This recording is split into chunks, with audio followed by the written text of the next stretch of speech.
The Bay is a huge part of California's identity. The Bay connects us in many different ways.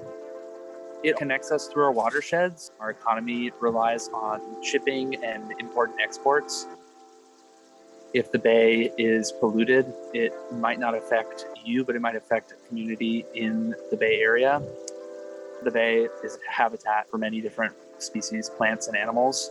So it's important for the health of the ecosystem entirely that the Bay itself is healthy. I think the Bay Area has a duty to protect San Francisco Bay. We have more than 7 million inhabitants that live around this bay. The Bay itself is like a crib. It's where all the babies are, where fish come in and spawn. It's important that everyone is on the same page in terms of keeping the Bay healthy. But there's a threat to this delicate ecosystem. Microplastics are teeny tiny bits of plastic smaller than 5 millimeters, or smaller than a popcorn kernel, unpopped, of course. We can think of these microplastics as tiny toxic carriers. So they're a way to get toxic chemicals all over the environment and into our wildlife. Microplastics are everywhere. We breathe them in constantly. They are in every source of water that I'm aware of. Which makes sense. We're using more plastic, so of course more is going to get out into the environment. Anywhere you go, you will find microplastics.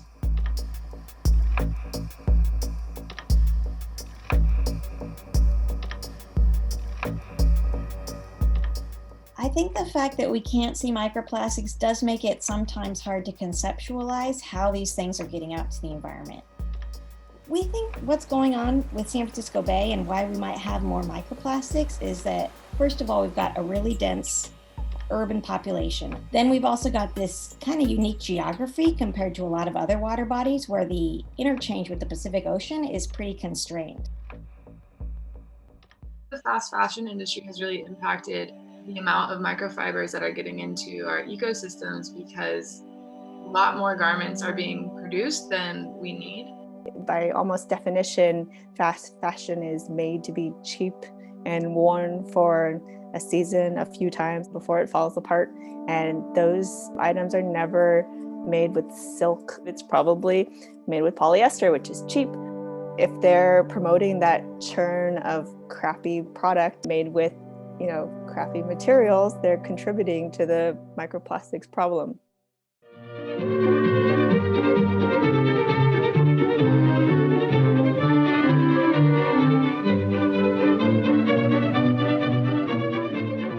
Every time we wash synthetic clothing, tiny pieces of synthetic fibers are dispelled through our washing machine drain hose and go into the bay. They don't float, they don't sink, they hang in the middle of the water column. It's really hard to filter them out.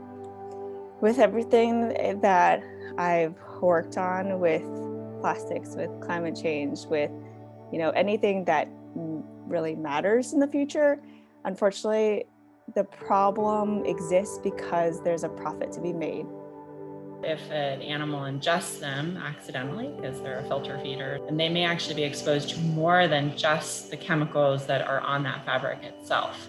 Fish eat them and then, bioaccumulate up the food chain and end up in our tables, or also get into our drinking water, salt and beer and some other forms of food. We are concerned about microplastics because they can affect the ecosystem around the oyster, and that can affect how it grows. The damage that would result if the Bay ecosystem were to be disrupted in some way is financial damage, it's damage to infrastructure. We don't know a lot about microfibers. This is really new science.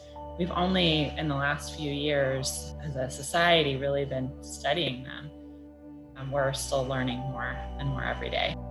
Microplastics are not as well known, and they haven't gotten as much attention, but they are just as harmful, if not more harmful, because they go undetected. We have, in some senses, no idea what the human health effects are of breathing in, eating, ingesting all of this plastic over time and the associated chemicals. And I have 2 kids, and that's really scary. It's like a slow-moving cancer. We'll eventually find out that it's going to cause us all to die or something like that. But there are solutions to combat this man-made monster. People have the power to reduce the amount of microfibers that they are contributing to our ecosystems by just wearing less synthetic garments to begin with, laundering less frequently if something doesn't really need to be washed over and over again. We want to stop the pollution of synthetic microfibers at the source rather than relying on wastewater treatment facilities to kind of do all of that cleanup. As a city, we can start to look at what kind of washing machines are out there and what kinds of technology can be added to them to address the issue.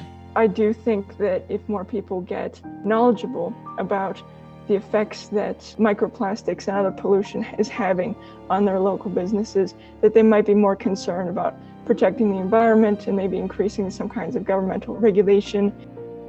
If we can figure out good solutions for San Francisco Bay, these can be then spread all around the globe.